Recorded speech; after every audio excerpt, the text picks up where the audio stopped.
എന്താണ് uric acid?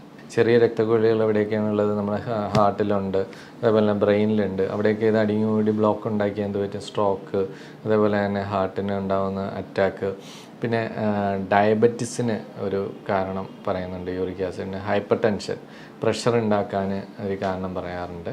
നമ്മൾ ആദ്യം തന്നെ ഇത് കണ്ടുപിടിച്ച് ചികിത്സിക്കുകയാണെങ്കിൽ വളരെ നന്നായിരിക്കും.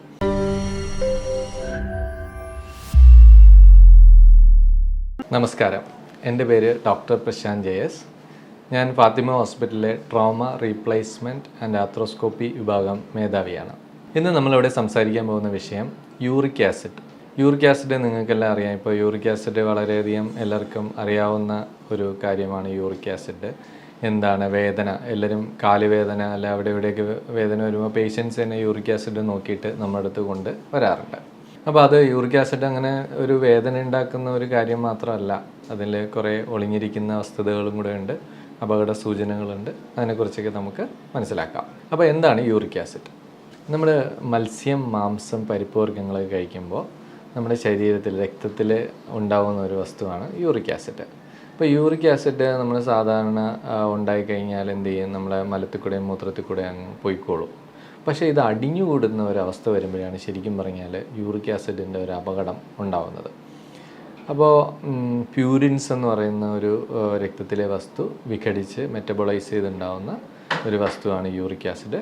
ഇതൊരു ഉപ്പിനെ പോലെ ഇരിക്കും, നമ്മൾ ഒരു ക്രിസ്റ്റൽ ആണ് ഇത്. നമ്മുടെ കൂടുതലായിട്ട് നമ്മുടെ ജോയിൻറ്റുകൾക്ക് ചുറ്റും അല്ലെങ്കിൽ ജോയിൻറ്റുകൾക്ക് അകത്തൊക്കെ അടിഞ്ഞു കൂടിയിട്ടാണ് വേദനയും നീരുമൊക്കെ ഉണ്ടാക്കുന്നത്. അപ്പോൾ എന്താണ് യൂറിക് ആസിഡിൻ്റെ ഘടന? എങ്ങനെയാണ് ഇത് വേദന ഉണ്ടാക്കുന്നത്? എവിടെയൊക്കെയാണ് ഇത് അടിഞ്ഞുകൂടുന്നത്? എന്തൊക്കെ അപകടങ്ങളാണ് ഉണ്ടാവുന്നത്? അതിനെക്കുറിച്ച് നമുക്ക് സംസാരിക്കാം. ഒന്ന്, യൂറിക് ആസിഡ് ഞാൻ പറഞ്ഞില്ലേ, നമ്മളിപ്പോൾ ഇന്നത്തെ അമിതഭാരം, നമ്മുടെ ഫാസ്റ്റ് ഫുഡ്, വെള്ളം കുടി കുറവ്, എക്സസൈസ് ഇല്ലായ്മ എന്നിവയൊക്കെ കൊണ്ട് നമ്മുടെ ശരീരത്തിൽ യൂറിക് ആസിഡ് അമിതമായിട്ട് അടിഞ്ഞു കൂടാറുണ്ട്. അപ്പോൾ ഈ സീ ഫുഡ് ഒരുപാട് കഴിക്കുന്നവർ, അതേപോലെ തന്നെ റെഡ് മീറ്റ് കഴിക്കുന്നവർ, ചിലതരം പരിപ്പ് വർഗ്ഗങ്ങൾ ഒക്കെ കഴിക്കുമ്പോൾ നമുക്ക് എന്ത് പറ്റും? ഈ യൂറിക് ആസിഡ് അടിഞ്ഞുകൂടും. ഇത് നമ്മുടെ ജോയിൻറ്റുകളിൽ ചുറ്റോ, നമുക്ക് ഏത് ടിഷ്യൂ, നമ്മുടെ ബോഡിയിലുള്ള ഏത് ടിഷ്യൂവിൽ വേണമെങ്കിലും യൂറിക് ആസിഡ് അടിഞ്ഞുകൂടാം. ജോയിൻറ്റിലെ ടിഷ്യൂ, അതിന് ചുറ്റും ഒരു മോണോ യൂറേറ്റിക് ക്രിസ്റ്റൽസ് ഉണ്ടാക്കിയിട്ട് ചെറിയ ഉപ്പ് പോലെ അല്ലെങ്കിൽ കാൽഷ്യം പോലുള്ളൊരു ഇതുണ്ടാക്കി അതിങ്ങനെ കുത്തി വേദന ഉണ്ടാക്കും. അപ്പോൾ കൂടുതലായും നമുക്ക് ഒരു രോഗി വരുന്നതെന്ന് വെച്ച് കഴിഞ്ഞാൽ കാലിലെ വേദന, നമ്മുടെ heal pain, plantar fasciitis uric acid കാരണം വരാറുണ്ട്. മുട്ടിലെ വേദന, മുട്ടിൽ കാണപ്പെടുന്ന വേദനകൾ വരാറുണ്ട്. കയ്യിൽ, റിസ്റ്റിൽ ഒക്കെ ഉണ്ടാകുന്ന വേദന, ഷോൾഡറിൽ ഉണ്ടാകുന്ന വേദന, ഈവൻ നമ്മൾ വെർട്ടിബ്ര, നടുവേദന, കഴുത്ത് വേദനയൊക്കെ യൂറിക് ആസിഡ് കാരണം നമുക്ക് വരാറുണ്ട്. രണ്ട്, നമുക്ക് കിഡ്നിയിൽ യൂറിക് ആസിഡ് അടിഞ്ഞിട്ട് കല്ല് ഉണ്ടാകുന്നത് വേറൊരു ഘടകമാണ്. ഇപ്പോൾ പുതിയ പഠനങ്ങളിൽ പറയുന്ന യൂറിക് ആസിഡ് ചെറിയ രക്തക്കുഴലുകളിൽ അടിഞ്ഞിട്ട്, നിങ്ങൾക്കറിയാം ചെറിയ രക്തക്കുഴലുകൾ എവിടെയൊക്കെയാണുള്ളത്? നമ്മുടെ ഹാർട്ടിലുണ്ട്, അതേപോലെ തന്നെ ബ്രെയിനിലുണ്ട്. അവിടെയൊക്കെ ഇത് അടിഞ്ഞുകൂടി ബ്ലോക്ക് ഉണ്ടാക്കി എന്ത് പറ്റും? സ്ട്രോക്ക്, അതേപോലെ തന്നെ ഹാർട്ടിന് ഉണ്ടാകുന്ന അറ്റാക്ക്. പിന്നെ ഡയബറ്റിസിന് ഒരു കാരണം പറയുന്നുണ്ട് യൂറിക് ആസിഡിന്. ഹൈപ്പർ ടെൻഷൻ, പ്രഷർ ഉണ്ടാക്കാൻ ഒരു കാരണം പറയാറുണ്ട്. പിന്നെ യൂറിക് ആസിഡ് മാത്രമായിട്ട് ഒരു വേദന ഉണ്ടാകുന്നതിലുപരി എന്തെങ്കിലും ഒരു തേയ്മാനമോ അല്ലെങ്കിൽ എന്തെങ്കിലും ഒരു ചതവോ അല്ലെങ്കിൽ എന്തെങ്കിലും ഒരു ഇപ്പോൾ പ്രഷറാണെങ്കിലോ ഒക്കെ ഉണ്ടെങ്കിൽ ഇതിൻ്റെ വേദന അധികമാക്കുന്നത് യൂറിക് ആസിഡിൻ്റെ ഒരു പ്രത്യേകതയാണ്. അപ്പോൾ ഇത് 4 സ്റ്റേജിലാണ് നമുക്ക് യൂറിക് ആസിഡ് ഉണ്ടാകുന്നത്. ഒന്നെന്ന് പറഞ്ഞു കഴിഞ്ഞാൽ അസിംറ്റമാറ്റിക് സ്റ്റേജ്, അതായത് നമ്മുടെ ശരീരത്തിൽ യൂറിക് ആസിഡ് കൂടുതലായിരിക്കും, പക്ഷേ നമ്മളറിയില്ല, നമുക്ക് വേദനയൊന്നും ഉണ്ടാവില്ല. അപ്പോൾ ആ വേദനകൾ എങ്ങനെയാണ് കാണുന്നത് വെച്ചാൽ, പെട്ടെന്നൊരു ചതവുണ്ടായി അല്ലെങ്കിൽ ഒരു എല്ല് പൊട്ടലുണ്ടായി, പേഷ്യൻ്റ് പ്ലാസ്റ്റർ ഇട്ട് 3 ആഴ്ച കഴിഞ്ഞിട്ട് വേദന കുറയാതെ നിൽക്കുമ്പോൾ നമ്മൾ നോക്കുമ്പോഴായിരിക്കും പെട്ടെന്ന്, അല്ലെങ്കിൽ ചുമ്മാ ഒരു ബ്ലഡ് ടെസ്റ്റ്, നമ്മളൊരു മെഡിക്കൽ ചെക്കപ്പ് നടത്തും, അതിനകത്ത് നമുക്ക് യൂറിക് ആസിഡ് കൂടി നിൽക്കുമ്പോൾ നമുക്ക് മനസ്സിലാവും. രണ്ടെന്ന് പറഞ്ഞാൽ അക്യൂട്ട് ഗൗട്ട് എന്ന് പറഞ്ഞാൽ യൂറിക് ആസിഡ് കാരണം അതെവിടെയെങ്കിലും ഡെപ്പോസിറ്റ് ചെയ്തുണ്ടാകുന്ന ഒരു അസുഖത്തിനെയാണ് നമ്മൾ ഗൗട്ട് എന്ന്. ഇത് പണ്ടൊക്കെ കിങ്സ് ഡിസീസ് എന്നാണ് പറയേണ്ടത്. കാരണം എന്ന് വെച്ച് കഴിഞ്ഞാൽ സാധാരണ ഇതെങ്ങനെ ഉണ്ടാകുമെന്ന് വെച്ച് കഴിഞ്ഞാൽ നമ്മൾ അമിതമായിട്ട് ഭക്ഷണം കഴിക്കുന്നു, അതായത് നല്ല സീ ഫുഡും റിച്ച് ആയിട്ടുള്ള റെഡ് മീറ്റും ഒക്കെ കഴിച്ചിട്ട് അതിൻ്റെ കൂടെ ആൽക്കഹോൾ, ബിയർ, വൈൻസ് അങ്ങനെ എന്തെങ്കിലും കഴിക്കുമ്പോൾ ഈ ആൽക്കഹോളിനൊരു പ്രത്യേകതയുണ്ട്. യൂറിക് ആസിഡിനെ പെട്ടെന്ന് ഇത് ജോയിൻറ്റിലോട്ട് അല്ലെങ്കിൽ നമ്മുടെ മസിലുകളിലൊക്കെ ഡെപ്പോസിറ്റ് ചെയ്യിപ്പിക്കും. ഡെപ്പോസിറ്റ് ചെയ്യുമ്പോൾ എന്ത് പറ്റും, ഇത് പെട്ടെന്ന് അവിടെ കുത്തിയിട്ട് ഒരു ഇൻഫ്ലമേഷൻ, നീരും വേദനയൊക്കെ ഉണ്ടാക്കും. അതുകൊണ്ട് പണ്ടൊക്കെ ഇങ്ങനെ ഒരുപാട് റിച്ച് ഫുഡ് കഴിക്കുന്ന ആൾക്കാർ അങ്ങനെയുള്ളൊരു ലീനേജ് ആയതുകൊണ്ടായിരിക്കും ചിലപ്പോൾ അതൊരു കിങ്സ് ഡിസീസ് എന്ന് നമ്മൾ വിളിക്കുന്നത്. പിന്നെ നമ്മൾ ഭക്ഷണമൊക്കെ ഞാൻ പറഞ്ഞല്ലോ, അമിതഭാരം, വെള്ളം കുടിക്കുന്നത് കുറവ് കാരണം യൂറിക് ആസിഡ് അടിഞ്ഞു കൂടുന്നു. പിന്നെ നമ്മുടെ എക്സസൈസ് ഇല്ലായ്മ, അപ്പോൾ രക്തോട്ടം കുറയുന്ന, സ്റ്റാഗ്നേഷൻ ഓഫ് ബ്ലഡ്, അതൊക്കെ യൂറിക് ആസിഡ്. ഇതിനെപ്പോഴും നമ്മുടെ ഹൃദയത്തിൽ നിന്ന് അകലെയുള്ള, അതായത് കാല്, കൈ അങ്ങനെയുള്ള സ്ഥലങ്ങളിലൊക്കെ കൂടുതൽ വേദനയും നീരും അല്ലെങ്കിൽ പുകച്ചിൽ, ചില സ്ഥലങ്ങളിൽ ഇതിന് ചുടുവാദം എന്നൊക്കെ പറയാറുണ്ട്. കാരണം ഇതിൻ്റെ ഒരു ചൂട് ഉണ്ടാവുന്നത് കാരണം, ഒരു പുകച്ചിൽ ഉണ്ടാവുന്നത് കാരണം നമുക്ക് യൂറിക് ആസിഡ് കാണാറുണ്ട്. പിന്നെ ഒരു വളരെ കോമൺ ആയിട്ടുള്ള കാരണം, ചില മരുന്നുകൾ, അതായത് കൂടുതലും നമ്മൾ ഈ പ്രഷറിനൊക്കെ കൊടുക്കുന്ന ചില ഹൈപ്പർ യൂറിസീമിക് ഡ്രഗ്സ് ഉണ്ട്. അത് യൂറിക് ആസിഡിന് ഒരു കാരണമാണ്. അപ്പോൾ നമ്മൾ ഭക്ഷണക്രമം, പിന്നെ ചില മരുന്നുകൾ, പിന്നെ ഒരു ഭാവം എന്ന് പറഞ്ഞു കഴിഞ്ഞാൽ നമ്മുടെ ജനിതകമായ ചില പ്രശ്നങ്ങൾ, അതായത് നമ്മളെ എൻസൈം ഡെഫിഷ്യൻസീസ്, യൂറിക് ആസിഡിനെ നമ്മൾ ദ്രവിപ്പിച്ച് അല്ലെങ്കിൽ മെറ്റബോളൈസ് ചെയ്യുന്ന എൻസൈംസിൽ എന്തെങ്കിലും പ്രശ്നം ഉണ്ടെങ്കിൽ നമുക്ക് യൂറിക് ആസിഡ് കാണാറുണ്ട്. പിന്നെ എന്ന് പറഞ്ഞു കഴിഞ്ഞാൽ പ്രായം എന്ന് പറഞ്ഞാൽ സാധാരണ ഇത് കൂടുതലും പിന്നെ ആണുങ്ങളിൽ ആണ് കാണാറ്. പക്ഷേ ഈ പോസ്റ്റ് മെനോപ്പസ്, നമ്മൾ ആർത്തവിരാമം സംഭവിച്ച സ്ത്രീകളിൽ യൂറിക് ആസിഡ് കൂടുതൽ കാണാറുണ്ട്. അത് ഏകദേശം അപ്പം മിഡിൽ ഏജ്ഡ് ആയിട്ടുള്ള ആൾക്കാരിലാണ് യൂറിക് ആസിഡ്. കുട്ടികളിലും കുറവായിരിക്കും, പിന്നെ വയസ്സായാലുണ്ടാകുമെങ്കിൽ പോലും മിഡിൽ ഏജിലാണ് സിംറ്റം ആയിട്ട് കൂടുതൽ ആൾക്കാർ നമ്മുടെ അടുത്ത് വരാറ്. അപ്പോൾ ഇതൊരു ജനിതകമായിട്ടുള്ള എൻസൈം പ്രശ്നങ്ങളും കാരണം ഇങ്ങനെ വരും. ചില കേസുകളിൽ അണ്ടർ സെക്രീറ്റേഴ്സ് കാണും, അതായത് നമ്മൾ കിഡ്നിക്ക് അങ്ങനെ എന്തെങ്കിലുമൊക്കെ പ്രശ്നം ഉണ്ടെങ്കിൽ, അല്ലെങ്കിൽ ഹാർട്ടിന് എന്തെങ്കിലുമൊക്കെ പ്രശ്നം ഉണ്ടെങ്കിൽ, അല്ലെങ്കിൽ നമുക്ക് ബാധിക്കുന്ന ചിലതരം ക്യാൻസറുകൾ, ലുക്കീമിയ പോലുള്ള ക്യാൻസറുകൾ, അല്ലെങ്കിൽ അതിന് കൊടുക്കുന്ന കീമോതെറാപ്പി ഒക്കെ കാരണം യൂറിക് ആസിഡ് ഇങ്ങനെ കൂടുതൽ നിൽക്കാറുണ്ട്.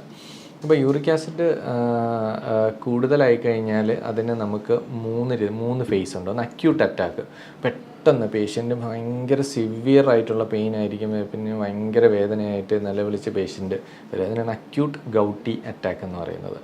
അത് ഫസ്റ്റ്. അപ്പം അത് നമ്മൾ അതൊരു സ്റ്റേജ്. സെക്കൻഡ് സ്റ്റേജ് എന്ന് പറയാൻ ഇൻ്റർ ഇക്ടൽ പീരീഡ്, അതായത് നമ്മളൊരു അക്യൂട്ട് സ്റ്റേജ് കഴിഞ്ഞാൽ പിന്നെ പേഷ്യൻറ്റിന് അവിടെ എവിടെയൊക്കെ ചെറുതായിട്ട് ഇങ്ങനെ പെയിന്, അല്ലെങ്കിൽ ചിലപ്പോൾ ഇതേപോലെ തന്നെ അറ്റാക്കുകൾ ഒക്കെ വരും. അപ്പോൾ ഇതിൻ്റെ രണ്ടിനെ കാരണം, ഒന്ന് യൂറിക് ആസിഡ് ഡെപ്പോസിറ്റ് ചെയ്യുമ്പോൾ പെട്ടെന്നൊരു വേദനയും നീരും ഒക്കെ വരും.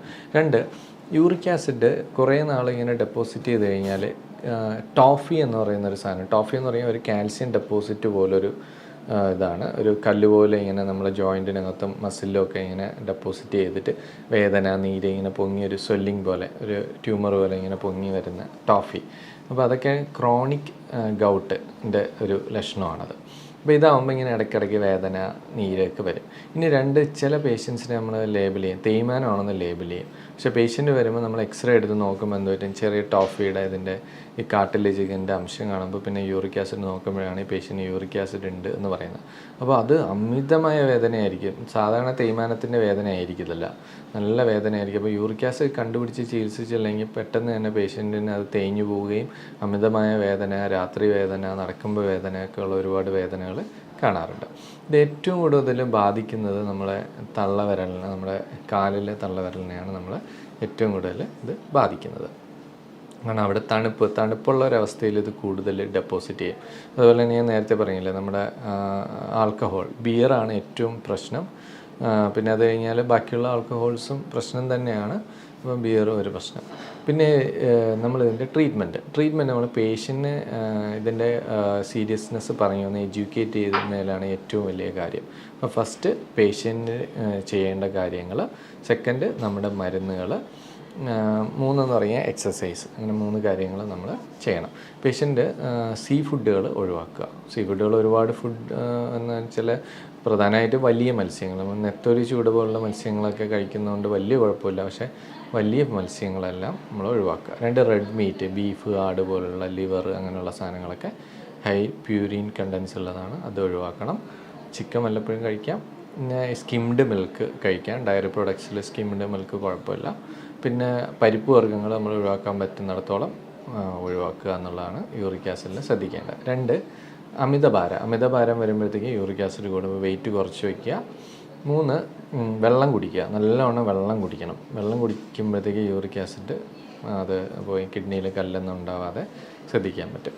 പിന്നെ നമ്മൾ 4ാമത് മരുന്നെന്ന് വെച്ച് കഴിഞ്ഞാൽ നമുക്ക് 3 രീതിയിലുള്ള മരുന്നുണ്ട്. ഒന്ന് അക്യൂട്ട് അറ്റാക്കിന് കൊടുക്കുന്ന NSAID പോലുള്ള മരുന്ന്, കോളിച്ചിസിൻ, അതായത് ഒരു ഇൻഫ്ലമേഷൻ തടയാനുള്ള മരുന്ന് നമ്മൾ കൊടുക്കാറുണ്ട്. സെക്കൻഡ് സ്റ്റേജ് വരുമ്പോൾ യൂറിക് ആസിഡിനെ കുറയ്ക്കാൻ വേണ്ടിയിട്ടുള്ള മരുന്ന്, അതായത് നമ്മൾ കുറേ മരുന്നുകളല്ലോ, പ്യൂറിനോൾ പോലുള്ള മരുന്നുകൾ, ഫെബിക്സോസ്റ്റാറ്റ് പോലുള്ള മരുന്നുകളൊക്കെ ഇതിൻ്റെ യൂറിക് ആസിഡ് കുറയ്ക്കാൻ വേണ്ടിയിട്ടുള്ള മരുന്നുകളാണ്. 3 എക്സസൈസ് ചെയ്തിട്ട് നമ്മൾ യൂറിക് ആസിഡിൻ്റെ ഡെപ്പോസിഷൻ തടയ്ക്കാൻ വേണ്ടിയുള്ള എക്സസൈസ്, നമുക്കെവിടെയാണ് വേദന ഉണ്ടാകുന്നത് അത്.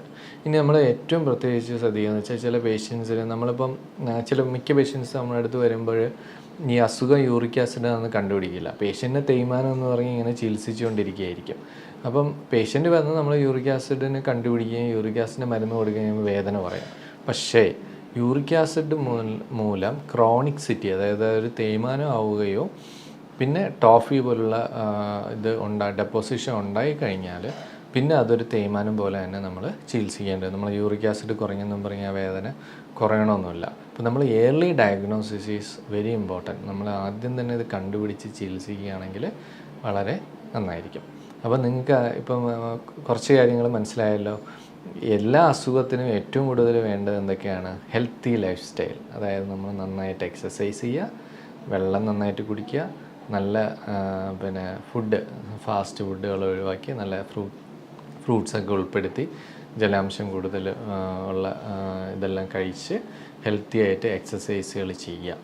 അപ്പം എക്സസൈസ് ചിലർ ആൾക്കാർ എൻ്റെ അടുത്ത് പറയാറുണ്ട്, ഞാൻ വീട്ടിൽ രാവിലെ തൊട്ട് വൈകിട്ട് വരെ ജോലി ചെയ്യുന്നതാണ്. പക്ഷേ നമ്മൾ ഇന്ന് കഴിക്കുന്ന ഫുഡും ലൈഫ് സ്റ്റൈലും ഒക്കെ നോക്കുമ്പോൾ നമ്മൾ ആ എക്സസൈസിൽ നമ്മളെന്തെങ്കിലും ഫാസ്റ്റായിട്ടുള്ള 45 മിനിറ്റ്സ് നടക്കുകയോ അല്ലെങ്കിൽ ജോഗ് ചെയ്യുകയോ അല്ലെങ്കിൽ ചെറുതായ എന്തെങ്കിലും എക്സസൈസോ ഒക്കെ ചെയ്യാം. അപ്പോൾ പറയും കാലുവേദന കാരണം എനിക്ക് എക്സസൈസ് ചെയ്യാൻ പറ്റുന്നില്ല.